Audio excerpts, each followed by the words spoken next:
మీ పిల్లలు maths science లో dull గా ఉన్నారా? 100% మార్క్స్ కావాలంటే ఆన్లైన్ ట్యూషన్ ట్యుటోరిక్స్ లో జాయిన్ అవ్వండి. Power star Pawan Kalyan deputy CM అయిన తర్వాత ఆయన సినిమా ఫస్ట్ థియేటర్స్ ని తాకేది హరిహర వీరమల్లు అని చెప్పని అందరూ ఎదురు చూశారు. కానీ అనివార్య కారణాల వల్ల సినిమా పోస్ట్ పోన్ అయింది. ఇప్పుడు సినిమా పోస్ట్ పోన్ అవడం కంటే కూడా ఎందుకు పోస్ట్ పోన్ అయిందనే అంశం పైన వివాదమే మరింత ఎక్కువ ఆసక్తిని రేకెత్తిస్తుంది.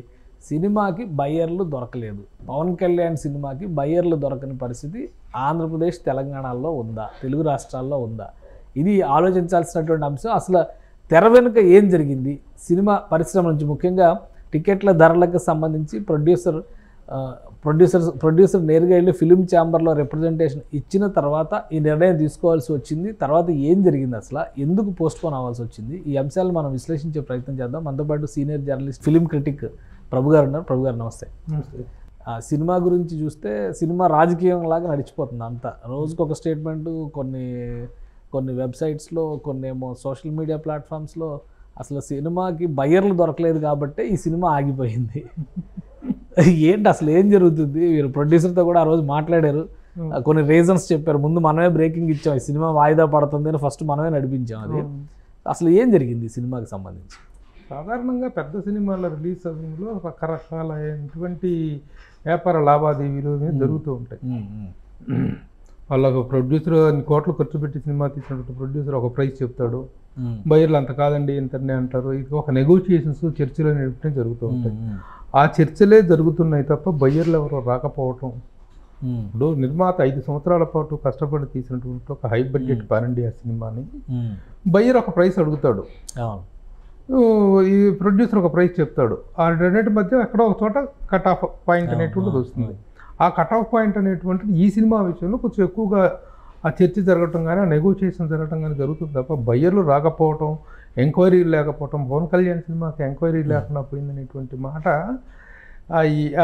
ఎంత హాస్యాస్పదంగా అనిపిస్తుంది. ఆ వాస్తవం అనేటువంటిది పక్కన పెడితే చాలా హాస్యాస్పదంగా అనిపిస్తుంది. కానీ అసలు ఏం జరిగింది? ఎందుకంటే ఇప్పుడు 300 కోట్లు పెట్టి తీసాం బాహుబలి అని, అయినా కానీ అమ్మారు కదా. తర్వాత వచ్చిన సినిమాలు అక్కడ బాహుబలితో స్టార్ట్ అయింది. బాహుబలి 2 ఇంకా ఎక్కువగా అమ్మారు, త్రిబులర్ ఇంకా ఎక్కువగా అమ్మారు. ఈ మధ్య భారతీయుడు 2 సినిమా కూడా పెద్ద బడ్జెట్లోనే అమ్మారని చెప్పని ప్రచారం జరిగింది. సో అంటే అసలు ఎందుకు ఆ సమస్య వచ్చింది? 5 ఏళ్ళు ప్రొడక్షన్ చేయడం వలన సినిమా కాస్ట్ 250 కోట్ల దాకా వెళ్ళిపోయింది. అంటే పవన్ కళ్యాణ్ గారి సినిమా 250 కోట్లకు కూడా కొనే పరిస్థితి లేదా? ఈ ప్రచారాన్ని అసలు ఎలా అర్థం చేసుకోవాలి? అంటే యాక్చువల్గా గతంలో వచ్చినటువంటి పాన్ ఇండియా సినిమాలే బాహుబలి కానీ, కల్కి కానీ, పుష్ప సిరీస్ కానీ, కన్నడ సినిమా కేజీఎఫ్ కానీ, వీటన్నిటి తాలూకు హైప్కును ఈ సినిమా స్టార్ట్ అయినప్పటి పరిస్థితులకు, కరోనాలో స్టార్ట్ అయినటువంటి సినిమా అప్పటికి ఇంత బడ్జెట్, ఇంత అంచనాలు, ఇంత రేంజ్, ఇంత స్పాన్ లేదు. అప్పటికి పవన్ కళ్యాణ్ గారి పూర్తి స్థాయిలో రాజకీయాల్లో ఇదిగా ఉన్నారు, వైఫల్యం చెంది ఉన్నారు, 2 చోట్ల పోటీ చేసి ఓడిపోయి ఉన్నారు. అవతల ప్రతిపక్షాల నుంచి విపరీతమైనటువంటి విమర్శల బాణాలు ఎదుర్కొంటున్నారు. ఏం జరుగుతుందో ఏం జరగబోతుందో తెలియనప్పుడు ఒక అయోమయ స్థితి అనేటువంటిది ఉంది. ఆ స్థితిలో ఆ సినిమా నిర్మాణం అనేటువంటిది రకరకాల అవరోధాలను ఎదుర్కొన్నటువంటి మాట వాస్తవం. ఎదుర్కొన్నప్పటికీ ఆ తరువాత మొత్తం సినిమా ఎలక్షన్స్ రిజల్ట్స్ వచ్చిన తర్వాత గేమ్ చేంజ్ అయిపోయింది. పవన్ కళ్యాణ్ గారి ఇమేజ్ అనేటువంటిది పొలిటికల్గా ఒక టాప్ స్థాయికి వెళ్ళిపోవటం అనేటువంటిది చేసే స్థాయికి వెళ్ళిపోయింది. అయితే స్థాయికి వెళ్ళినప్పటికీ కూడాను నిర్మాణ జాప్యం అనేటువంటిది నిర్మాత యొక్క నడ్డి విరిచేస్తుంది అనేటువంటిది మాత్రం ఎవరైనా ఒప్పుకు తీరాల్సినటువంటి విషయం. ఇంత భారీ చిత్రం ఇంత జాప్యం జరగటం అనేటువంటి కారణాలు ఏమైనప్పటికీ పవన్ కళ్యాణ్ గారు దాని మీద పూర్తి స్థాయిని కాన్సన్ట్రేట్ చేయలేకపోవటం, టైం కేటాయించలేకపోవటం, ఇవన్నీ కారణాల వల్ల రాజకీయ పరంగా ఉన్నటువంటి ప్రజల వల్ల ఆయనకి టైం కేటాయించలేకపోవటం, వీటి కారణాల వల్ల డిలే అయింది. ఆ డిలే అనేటువంటిది చివరికి వచ్చిన తర్వాత డేట్ అంతా డేట్ ఎందుకు అనౌన్స్ చేస్తారు? పిచ్చిగా చేస్తారా? డేట్ అనౌన్స్మెంట్ అనేటువంటిది సినిమా నిర్మాణంలో అత్యంత కీలకమైనటువంటి విషయం. దాన్ని ఆచితూచి అన్ని విధాలుగా వెనక ముందు అంతా చూసుకొని మాత్రమే డేట్ అనౌన్స్ చేస్తారు. కానీ ఎంత చేసినప్పటికీ కూడాను సీజీ అనేటువంటిది, టెక్నికల్ ఆస్పెక్ట్ అనేటువంటిది ఈ రోజున సినిమాల యొక్క రిలీజ్ డేట్ని ప్రభావితం చేస్తున్నాయి, ఇన్ఫ్లుయెన్స్ చేస్తున్నాయి. ఎన్నెన్నో పెద్ద సినిమాలు కూడాను నమ్మకంగా అవుట్పుట్ ఇస్తాము, బాహుబలి వాయిదా పడింది, డెలివరీ ఇస్తాము. త్రిబుల్ ఆర్ వాయిదా. త్రిబుల్ ఆర్ అయితే చాలా కామెడీ స్కిట్స్ కూడా వచ్చినాయి దాని మీద. కరోనా ముందర మొదలైన సినిమా, కరోనా అయిపోయిన తర్వాత అప్పుడు ట్రిపుల్ ఆర్ సినిమాకి బయ్యర్లు లేరు అనుకున్నారా? లేరు కదా. దీని వెనక రాజకీయ ప్రేరేపితమైనటువంటి స్టేట్మెంట్లు, రాజకీయ ప్రేరేపితమైనటువంటి ప్రకటనలు రావటం అనేటువంటిది, విమర్శలు రావటం అనేది సహజం. ఇది ఓన్లీ పొలిటికల్లీ మోటివేటెడ్ ప్రచారం అనేటువంటిది మాత్రం చెప్పక తప్పదు.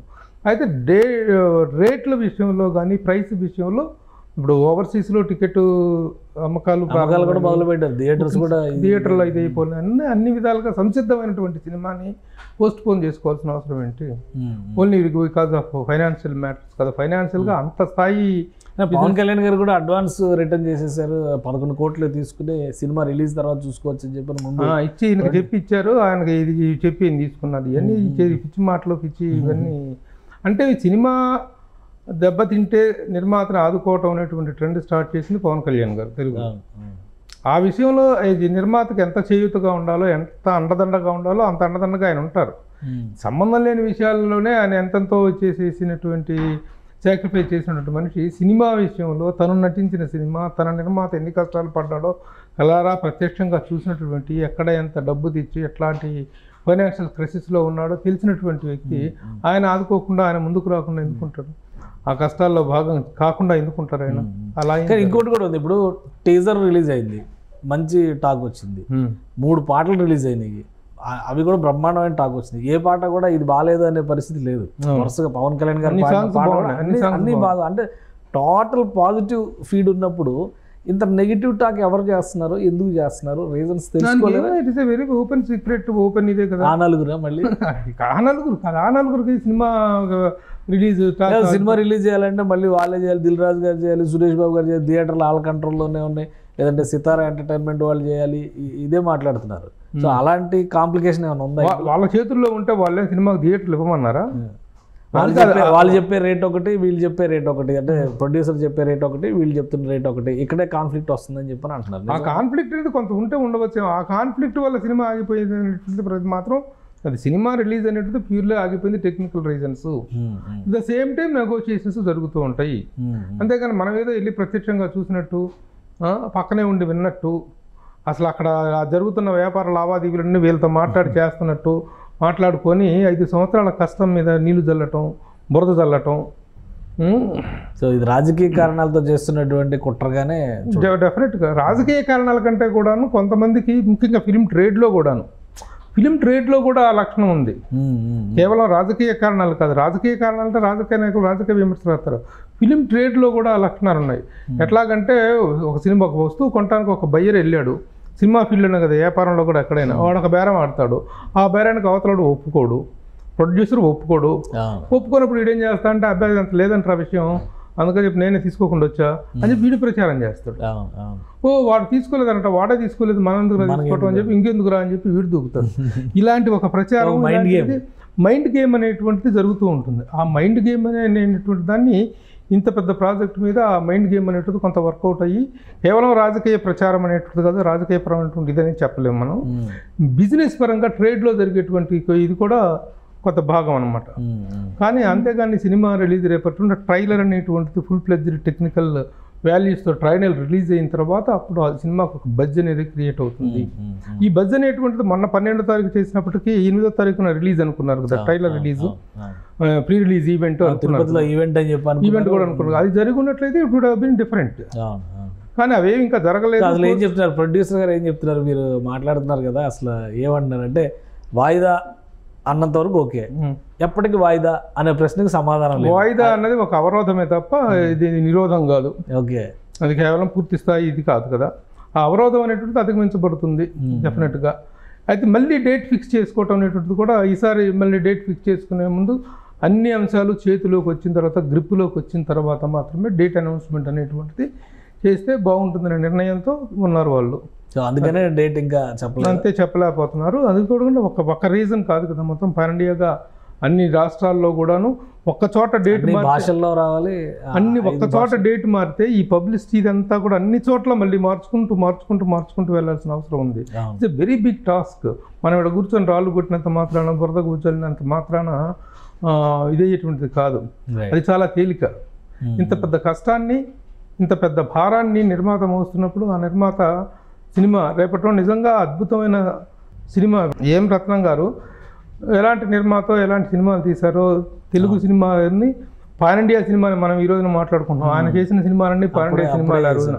అంటే డబ్బింగ్ రూపంలో ఆయన తీసుకొచ్చి ఇచ్చినటువంటి సినిమాలు కానీ, డైరెక్ట్గా ఆయన చేసిన సినిమాలు కానీ, ఇవన్నీ కూడా పాన్ ఇండియా స్థాయిలో వచ్చినటువంటి సినిమాలు, దేశవ్యాప్తంగా అద్భుత విజయాన్ని సాధించినటువంటి సినిమాలు.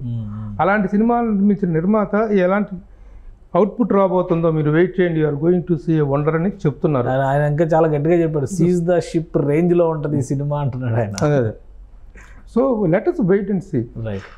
నాకు ఒకటే, ఇప్పుడు ఇది రాజకీయ ప్రేరేపితమా లేకపోతే అదా ఇదైనటువంటి వాదనలతో నేను మాట్లాడను. నేను ఒక సినిమా వ్యక్తిని, ఒక సినిమా జర్నలిస్ట్ని, ఒక సినిమా యొక్క వెల్ఫేర్ కోరుకునేటువంటి వ్యక్తిని కాబట్టి let us think in a positive way అనేటువంటిదే నా ఆలోచన తప్ప వాడెవడో ఇచ్చిన స్టేట్మెంట్స్ని ఖండించి ఇది అది కాదు అది ఇది కాదు అని చెప్పడం నా ఉద్దేశం కాదు. సినిమా గురించి మంచి మాట్లాడుకుందాం, మంచి మైక్లో మాట్లాడు, చెడు చెవులో మాట్లాడుతున్నట్లుగా సినిమాకు సంబంధించినటువంటి ప్రాస్పరస్ని, పాజిటివ్ యాంగిల్స్ని, పాజిటివ్ మ్యాటర్స్ మాత్రమే మనం మాట్లాడుకోవటం అనేటువంటిది మన బాధ్యత అని ఫీల్ అయ్యే వ్యక్తిగా చెప్తున్నాను. రైట్. థ్యాంక్ యూ ప్రభు గారు విశ్లేషణ అందించినందుకు. ఇది ఈ సినిమా వాయిదా పడడానికి కేవలం గ్రాఫిక్స్ వర్క్లో జరుగుతున్నటువంటి జాప్యం మాత్రమే కారణం అని ప్రభు గారు గట్టిగా చెప్తున్నారు. అలానే సినిమా రిలీజ్కి సంబంధించి బయ్యర్లు దొరకటం లేదనేది ఒక తప్పుడు ప్రచారంగానే చూడాలి.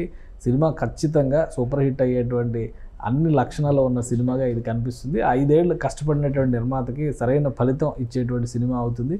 టెక్నికాలిటీస్ని ఎవరు డిసైడ్ చేయలేరు కాబట్టి కొంత సమయం తీసుకోవచ్చు. ఒక డేట్ అనౌన్స్ చేస్తారు అతి త్వరలోనే. ఆ డేట్కి పాన్ ఇండియా మూవీగా వరల్డ్ వైడ్గా రిలీజ్ అవుతుంది ఈ సినిమా అని చెప్తుంది. సుమన్ టీవీలో మీ పర్సనల్ అండ్ బిజినెస్ ప్రమోషన్స్ కోసం కింది నెంబర్కి కాంటాక్ట్ చేయండి.